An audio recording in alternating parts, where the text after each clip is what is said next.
Yeah, I'm looking and reaching, I'm hoping I achieve it. Now I'm chasing these feelings, cause I know they're always leaving. Now I'm So hello guys and welcome to another video of TechHood, and today's topic is K-means clustering, and today's video is gonna be all about that. And हम देखेंगे कि K-means clustering होती क्या है, in fact clustering क्या होती है, basically technique and उसके बारे में पढ़ेंगे, उनके टाइप्स के बारे में देखेंगे एंड एग्जैक्टली कोड भी करेंगे. कोड के बिना हम कहीं नहीं जाने वाले, डोंट वरी अबाउट दैट. या So yeah, you can copy a code, but when you write it yourself, ना, it has another feeling. किसने कहा है? अरे हमने कहा है और किसने कहा है? तो टेंशन ही नहीं, कॉपी मत करना code, but reference low and उससे अपना खुद का कोड बनाओ. बहुत अच्छी फीलिंग है, trust me on that. Equipments needed. तो यार टूल्स क्या क्या चाहिए तुम लोगों को, आज की इस वीडियो को देखो बस, ठीक है. अच्छे से इस वीडियो को देखना, कोड को समझना, ट्राई करना. कुछ समझ नहीं आता कमेंट कर दो, हम समझाएंगे उसको. और कंप्यूटर है, लैपटॉप है, उस पर रेडी रहो. अपना जिस आईडी पे तुम वर्क करते हो, VS code, Jupyter notebook, Colab, whatever it is, शुरू हो जाओ एंड लेट्स गेट स्टार्ट. अब हम ना स्टार्ट करते हैं कि क्लस्टरिंग एक्चुअली में होती क्या है. ठीक है, तो यार तुम्हें एक ग्राफ दिख रहा होगा, ठीक है. तो इसको मान लेते हैं हम x एंड इसको मान लेते हैं हम y, ठीक है. तो अब ये तुम्हारे पास x और y है, तुम कुछ भी इसको लेबल कर सकते हो, तुम्हारी मर्जी है. एंड ये कुछ हमारे पास स्कैटर पॉइंट्स हैं. अब इन पॉइंट्स की वजह से हम क्लस्टरिंग कैसे समझ सकते हैं कि ये ऐसा समझो कि ये क्लस्टर्स हैं, ठीक है. एंड ये पहला क्लस्टर है हमारा, एक मिनट रुको. ये हमारा पहला क्लस्टर है, ये हमारा दूसरा क्लस्टर है और ये हमारा तीसरा क्लस्टर, ठीक है. अब रैंडमली मैं इसके उस पे डेटा के बेसिस पे एक एल्गोरिथम बनाता हूँ, ठीक है. और इस एल्गोरिथम के थ्रू मैं तुम्हें समझाने की कोशिश करता हूँ कि केएनएन क्लस्टरिंग क्या है और हम इससे प्रेडिक्ट कैसे कर सकते हैं. मान लो इन्हीं पॉइंट्स के बेसिस पे मैंने एक और यहाँ पॉइंट प्लॉट किया. अब मुझे कैसे पता कि ये कौन से क्लस्टर में जाएगा. अच्छा चलो ग्रीन से प्लॉट नहीं करते, हम ट्राई करते हैं इसको. ये कौन सा पेन है, चलो इससे प्लॉट करते हैं. अब मैंने यहाँ एक पॉइंट प्लॉट किया, मुझे कैसे पता कि ये इस क्लस्टर का पार्ट है या इस क्लस्टर का पार्ट है या इस क्लस्टर का पार्ट है. तो बेसिकली क्लस्टरिंग जो है वो अनसुपरवाइज एल्गोरिथम उसके अंदर आती है, अनसुपरवाइज लर्निंग के अंदर. इसमें हमारे पास लेबल डेटा नहीं होता, अनलेबल डेटा होता है. हम क्लस्टर के बेसिस पे पता करते हैं कि वो डेटा किसको क्लासिफाई करता है. यहाँ पे हम कैट एंड डॉग की बात भी कर सकते हैं, यहाँ पे हम डिफरेंट उस उसके बारे में बात कर सकते हैं. डिफरेंट अगर डिफरेंट के बारे में बात करूँ कि डिफरेंट जैसे मनी वो है कि अगर मेरी सैलरी 10,000 से 20,000 तक की है, या फिर मेरी सैलरी 20,000 से 30,000 तक की है, या फिर मेरी सैलरी 30,000 से 40,000 तक की है. तो ये मेरे पास 3 क्लस्टर्स हो गए, ठीक है. अब मैं यहाँ इसको प्लॉट करता हूँ, कोई समथिंग समथिंग नेम XYZ बंदा है, उसकी उम्र ये है, तो उसकी सैलरी अकॉर्डिंग टू क्या होनी चाहिए, वो कोई भी काम कर रहा है तो वो किस क्लस्टर के अंदर बिलोंग करेगा. तो ये एल्गोरिथम हमें पता करने में हेल्प करेगी, ठीक है. तो वो कैसे कर सकते हैं हम. अब होगा क्या कि मान लो ये पहला क्लस्टर है, तो मैं इसको एक वो दे, एक इसका एक सेंट्रोइड निकाल लेंगे, ठीक है. सेंट्रोइड निकालना आएगा, सबको आता ही होगा, मैथ्स के स्टूडेंट हो, नहीं हो तो एक बार गूगल पे जाओ, बहुत सारी वीडियोस दिख जाएंगी सेंट्रोइड कैसे निकालते हैं, वो देखो फिर वापस आना. तो यहाँ पे मान लो इसका सेंट्रोइड मैंने यहाँ मार्क कर दिया, और यहाँ पे सेकंड क्लस्टर का सेंट्रोइड मैंने यहाँ मार्क कर दिया, और थर्ड क्लस्टर का मैंने सेंट्रोइड यहाँ मार्क कर दिया. अब होगा क्या कि हम डिस्टेंस मेजर करेंगे सेकंड क्लस्टर से फर्स्ट अपने इसका डिस्क का, एंड इसका यहाँ से मेजर करेंगे एंड इसका यहाँ से मेजर करेंगे. अब यार देखो क्या लगता है, स्केल से तो मेजर हम करने नहीं वाले, ठीक है. तो हम किससे मेजर करेंगे, हम मेजर करेंगे यूक्लिडियन डिस्टेंस फॉर्मूला से. यूक्लिडियन डिस्टेंस फॉर्मूला क्या होता है, यूक्लिडियन डिस्टेंस फॉर्मूला होता है, तो गाइज ये हमारा ना यार यूक्लिडियन डिस्टेंस का फॉर्मूला होता है, ठीक है, कि Q1 माइनस P1 का whole square plus Q2 minus P2 का होल स्क्वायर.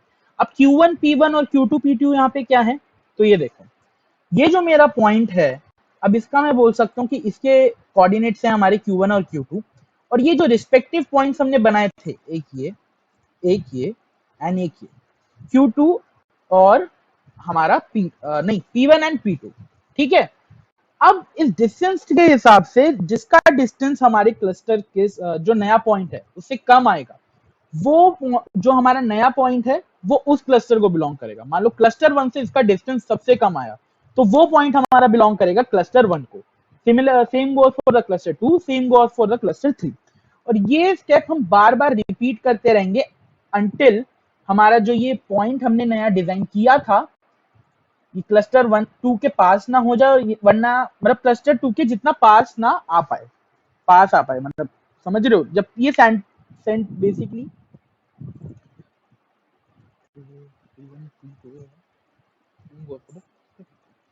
अब ये जो चीज हमने अभी पढ़ी क्लस्टर के बारे में, ये हम कब तक अप्लाई करेंगे? ये ऐसा होगा कि मान लो अगर ये क्लस्टर 1 को बिलोंग कर गया, तो क्लस्टर 1 को बिलोंग करने के बाद ये ऐसी चीज यहाँ पे होगी कि क्लस्टर 1 का हम फिर से सेंट्रोइड निकालेंगे, और क्लस्टर 1 का हम जब तक सेंट्रोइड निकालते रहेंगे जब तक हमारा जो ये पॉइंट है, ये वाला पॉइंट, ये इस क्लस्टर के पास ना आ जाए।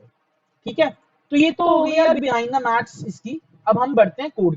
तो यार हाय गाइस, ठीक है, अब हम कोड की रिप्रेजेंटेशन देखते हैं। ठीक है, कोड में बीच में कर रहा था बट रिकॉर्डिंग सॉफ्टवेयर थोड़ा लैग मार रहा है यार आज, तो इसी वजह से कोड मैंने दोबारा दोबारा लिखा बट वर्क नहीं कर रहा है। तो अब इसमें हम देखते हैं, आगे का कोड हम कंटिन्यू करेंगे बट यहाँ तक का कोड देखते हैं। सबसे पहले मैंने क्या करा है, पांडास और एसक्यूएल और क्लस्टर से के मीन्स इंपोर्ट करवाए हैं और मैटप्लॉटलिब भी इंपोर्ट करवाया है। पहले लाइब्रेरीज अपनी रन कर लेते हैं। ठीक है, रन हो रही हैं डीएफ, फिर अपना एक इनकम डॉट सीएसवी वाला है। फिर हम अब क्या करेंगे, डीएफ डॉट हट, इसका थोड़ा एक चेहरा देख लें, नक्शा वगैरह देख लें कैसा हमारा पास डेटा सेट आया रखा है। तो हमारे पास नेम है, एज है और इनकम है। नेम से हमें फर्क नहीं पड़ता चाहे राजू श्याम घनश्याम कुछ भी हो, मेन हमारे लिए मैटर करता है एज ये क्या है, इनकम क्या है। एज हमारे पास हो गया इंडिपेंडेंट वेरिएबल, इनकम हो गया डिपेंडेंट वेरिएबल। अब हम इनको प्लॉट करवा के देखते हैं। प्लॉट हमने करवाया तो ये कुछ ऐसा प्लॉट हो रहा है, स्कैटर प्लॉट करवाया हमने, तो यहाँ कुछ ऐसा क्लस्टर जैसा दिख रहा है ना, ऐसा लग रहा है क्लस्टर्स हैं, ये पहला क्लस्टर है, दूसरा है, ये तीसरा है, जैसे हमने ग्राफ में भी देखा था, तो वही चीज़ है। अब हम यहाँ पे के मीन्स, अब हमें पता नहीं है पहला क्लस्टर है दूसरा क्लस्टर का पार्ट है क्या है, तो उसी के लिए हम के मीन्स एल्गोरिथम का अपना यूज करेंगे। के मीन्स में इन क्लस्टर हमने डाल दिया। हमें कैसे पता कि जो क्लस्टर्स थे वो हमें सिर्फ 3 ही लेने थे, इसकी भी एक कहानी है, वो हम बाद में भी इस वीडियो में देखेंगे। तो हम इसको रन करा लेते हैं, तो ये हमारे पास आ गया, ये हमारे क्लस्टर्स हैं। अब उन्हीं क्लस्टर्स को हम प्रेडिक्शन की फॉर्म में डेटा सेट में स्टोर कर लेते हैं। लो ये हमारे पास आ गया, तो हमें पता चल गया जो ये इनकम है ये सेकंड क्लस्टर का पार्ट है, ये इनकम है ये सेकंड क्लस्टर का, ये जीरो का, ये जीरो का, ये 1 1 1। तो ऐसे हमारे पास चीजें हमें क्लियर हो गई थोड़ी। तो अब हमने ये ग्राफ देखा था, अब यहाँ पे इसको रन करके देखते हैं। हमने कुछ नहीं करा, जो हमारे पास जो क्लस्टर में 0 और 1 था, तो DF1 DF2 ऐसे हमने स्टोर करा है। एक्स लेबल और वाई लेबल की जगह एज और इनकम, और हमने स्कैटर में ये DF1 DF2 जीरो के क्लस्टर 1 के क्लस्टर कलर्स के साथ, और km डॉट क्लस्टर सेंटर से एक फंक्शन होता है, मैं आपको रन करके यहाँ दिखा देता हूँ। क्लस्टर सेंटर यहाँ क्या फंक्शन होता है, तो आपको बेटर आइडिया लग जाएगा कि हम क्यों यूज करते हैं, हमें क्या प्रोवाइड करता है।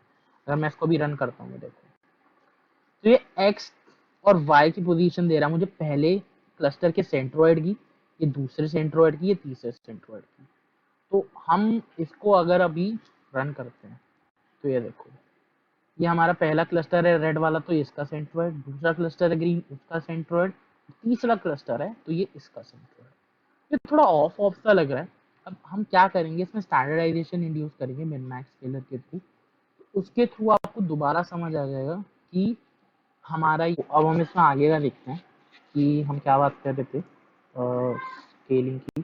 तो एसकेएल ऑन से प्री प्रोसेसिंग में हम क्या करेंगे, इंपोर्ट करवा लेंगे भाई अपना मिन मैक्स स्केलर। ठीक है, ये हम स्टोर कर लेंगे, हमने चलो इसका नाम रख दिया, वो रख दिया अपने, हमने इसका मिक्स रख दिया, या फिर कुछ भी रख दो, एम आई रख दो, MIC रख दो, तो चलो MIC रख दिया, माई का इसका हमने राम रख दिया, और हम इसको कॉल कर लेंगे। ठीक है, तो हमने कॉल कर लिया, यहाँ पे रन करते हैं, तो परफेक्टली कॉल हो गया। तो अब हमें इसमें क्या करना है, जो हमारे पास पहले हमारा डीएफ वाला डेटा था,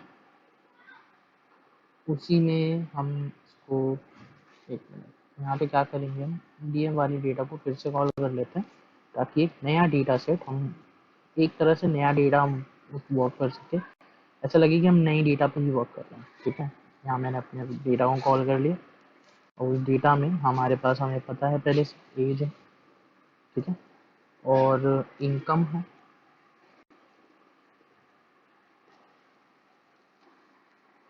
इसी में हम क्या करेंगे, एसआर डॉट फिट ट्रांसफॉर्म अपना वही वाला डेटा।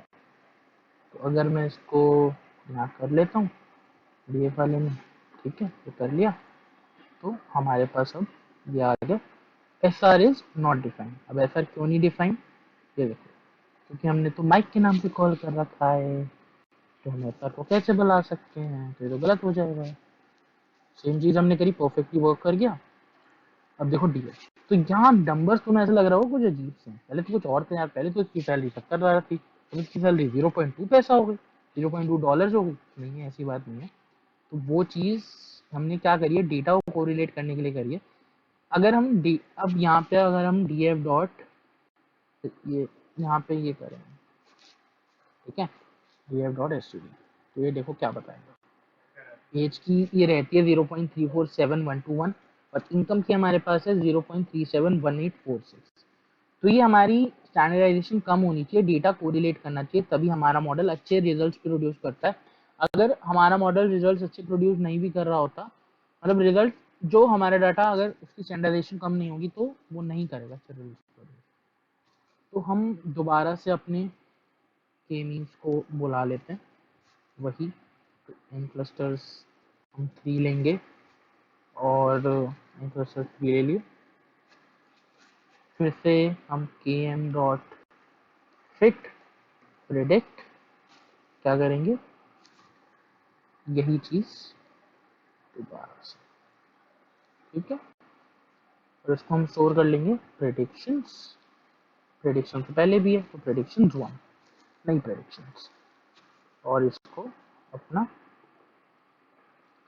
हमने रन कर लिया। तो देखो यार, नई प्रेडिक्शंस आ गई। अब हम एक काम करते हैं, चेक करते हैं कि प्रेडिक्शंस हमारी जो नई थी वो दूसरे वाले से मैच करती हैं कि नहीं करती। ठीक है, तो मैं क्या करूँगा, ये करूँगा, रन करूँगा, तो नीचे देखना, नहीं नहीं नहीं, ये चीज़ आई गेस थोड़ी गलत हो गई, but prediction exactly equal to करना था, हमारा एक रह गया उसमें, बट अब तो मेरे ख्याल से वो वही रहेगी। बट अगर मैं दोबारा यहाँ पे डेटा कॉल करूँ, ठीक है, एंड यहाँ पे मैं प्रेडिक्शन दोबारा करवा के देखूँ, ओके, गॉट इट। यहाँ पे मैं स्केलर कॉल करके दोबारा करके ये चीज़ करूँ और प्रेडिक्शंस 1 से ऐसे करूँ, तो ये देखना, फॉल्स फॉल्स फॉल्स, कहीं जगह 2 हो सकती है, बट जनरली फॉल्स बता रहा है, बिकॉज सारी जो हमारी मॉडल की पहले प्रेडिक्शन थी वो अब उल्टी हो गई, अलग हो गई। कोई नहीं, अगर तुम्हें लग रहा है डेटा तुम्हारा बिल्कुल ही हट गया या उसका मीनिंग चेंज हो गया, तो ऐसी कोई बात नहीं है, दोबारा हम एक बार ट्राई कर लेते हैं स्टार्टर करने की। तो अगर हम यहाँ पे अभी ये चीज़ करते हैं, तो डेटा देखते रहना, पहले जैसा तुम्हारा ग्राफ था एग्जैक्टली वैसा ही ग्राफ, तो स्कैटर या स्टैंडर्डाइजेशन करने से तुम्हारा उसमें चेंज नहीं आता है, बिल्कुल भी एग्जैक्टली चेंज नहीं आता है। ठीक है, अब हम अगर इसको दोबारा कॉल करते हैं,